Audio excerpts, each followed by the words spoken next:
Bonjour à toutes et à tous et bienvenue sur Math en vidéo. Aujourd'hui nous allons parler des probabilités avec cet énoncé ci-dessous. Donc l'énoncé est: pour produire des pièces mécaniques, un atelier utilise 3 machines M1, M2 et M3. La fabrication est répartie sur les 3 machines, mais on constate que la fréquence des pièces défectueuses varie d'une machine à l'autre selon le tableau suivant. Donc on peut voir que la machine M1 a 40% des pièces fabriquées, dont 2% sont défauts. Pour la machine M2, nous avons 35% des pièces fabriquées, dont 3% sont des défauts. Et pour la machine M3, nous en avons 25%, dont les 6% de défauts. Donc nos questions seront: on prélève une pièce au hasard dans la production totale. La première question est: quelle est la probabilité que la pièce soit fabriquée par M1 et soit défectueuse? Et la deuxième est: quelle est la probabilité que la pièce soit fabriquée par M2 et soit non défectueuse? Pour résoudre cet énoncé, nous allons utiliser un tableau. Le tableau, il faut le construire avec les 3 machines.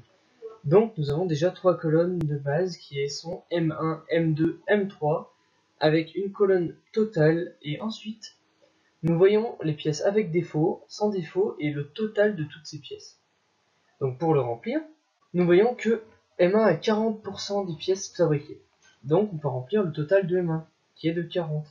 Ensuite, nous voyons que M2 a 35% des pièces fabriquées, donc nous pouvons le remplir au total, ainsi que pour M3, ce qui nous donne un total en tout de 100.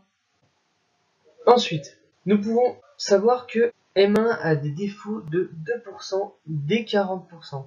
Donc en gros, il va falloir faire un calcul pour trouver 2% de 40%. Et nous allons le mettre dans la colonne M1 de la ligne défaut, ce qui nous donne 0,8. Ensuite, pour M2, on fait pareil, sauf avec 3% de défaut pour 35, ce qui nous donne 1,05. Et pareil pour M3, ce qui nous donne 1,5.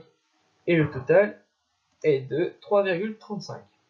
Ensuite, pour les pièces sans défaut, il suffit de faire 40 moins 0,8, ce qui nous donne 39,2. Ensuite, 35 moins 1,05, ce qui nous donne 33,95. Et ensuite 25 moins 1,5, ce qui nous donne 23,5.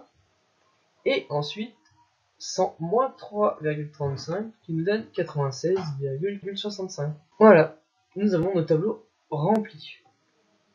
Ensuite, pour lire ce tableau, nous avons les questions: quelle est la probabilité que la pièce soit fabriquée par M1 et soit défectueuse?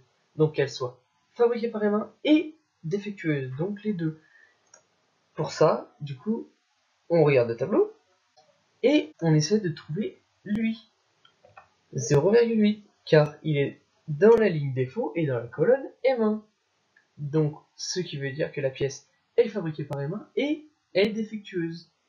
Mais pour savoir la probabilité que cette pièce soit fabriquée par M1 et soit défectueuse, il faut faire 0,8 divisé par le total, ce qui nous donne 0,008. Ensuite, pour la deuxième question, quelle est la probabilité que la pièce soit fabriquée par M2 et soit non défectueuse? Donc cette fois, nous regardons dans la ligne sans défaut. Et on regarde dans la colonne M2, car elle est fabriquée par M2. Nous voyons donc que c'est 33,95, et on divise toujours le tout par 100. Ce qui va nous donner 0,3395.